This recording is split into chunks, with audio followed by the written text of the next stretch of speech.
Mheshimiwa Mumina Bonaya, County MP Isiolo, and I'm here to address specific issues to do with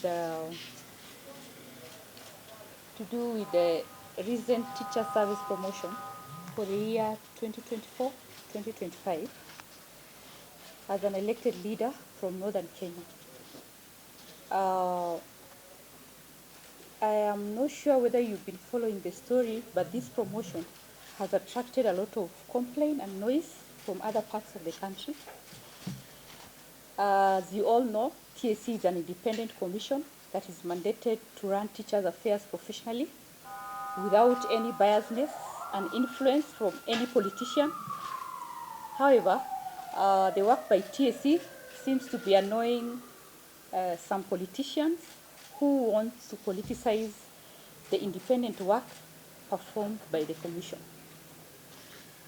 And the fact is that in the recent promotion of teachers countrywide, TSC, in their criteria, ensured that there is equality observed, and they also factored in other challenges such as promotion of long-serving teachers and grading of teachers who have been in the acting capacities for long, like head teachers, principals, and their deputies. And you will realize that the teachers who have not been graded for long are actually many in ASAL counties compared to other parts of the country. And the long-serving teachers who have never had any promotion and they are actually about to retire are equally many in ASAL counties. Maybe what Kenyans need to appreciate is the fact that not all teachers want to serve in this area, in the ASAL counties. And the only way TSC can ensure that we have teachers running a school is by pushing those of lower grade to take up the responsibility of principals, head teachers, and the deputies. Once you do that, you will wish to grade them to be at par with their colleagues in other parts of the country.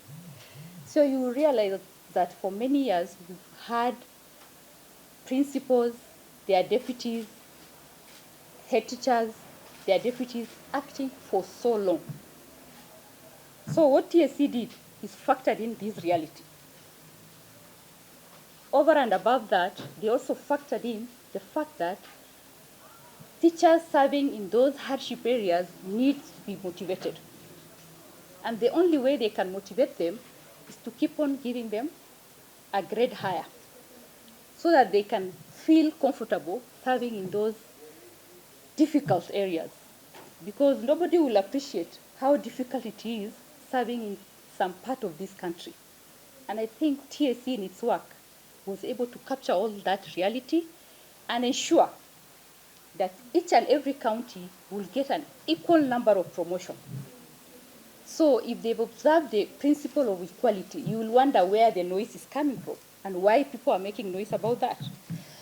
So in observing the above and other factors, TSC applied the equality principle in distributing the number of promotions across the region or across the nation. This ensured that there is equal amount going to each county. And I'll repeat, this ensured that there is equal amount going to each county, even with factors, systemic factors that is specific to ASAL counties. And we have the data here when it comes to distribution by TSC. If you look at this data, you'll be left wondering why they are complaining.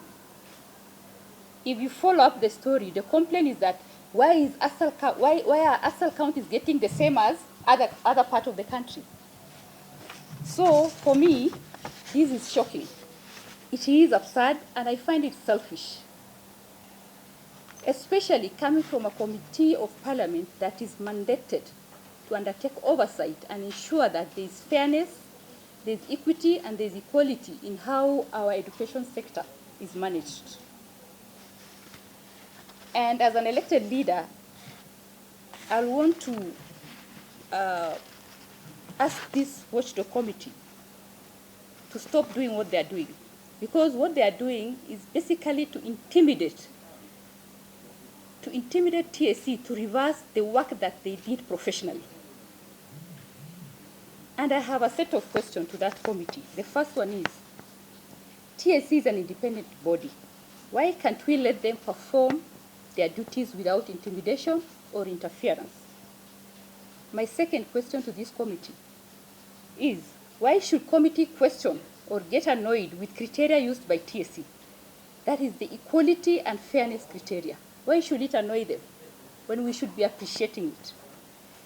My third question to this committee is that why the committee is not appreciating the systemic challenges the ASALs are facing that TSC is looking at in carrying out these promotions. I mean, as a committee, they should be concerned with every learner, with every part of this country. They should not be selfish and specific to a few areas they are serving. So my question to them, can they for once step back and appreciate the systemic challenges the ASAL counties are undergoing? Because every learner in this country has got a right to be treated the same. And finally, why there has never been any complaint in the past when ASAL counties were getting less or just enough? Why is it that this time we are questioning why Isiolo County is getting the same as Kakamega? For me, that is a very selfish way of looking at our education sector, because every part of this country deserves to be treated fairly. And now, as I conclude, what I want to tell or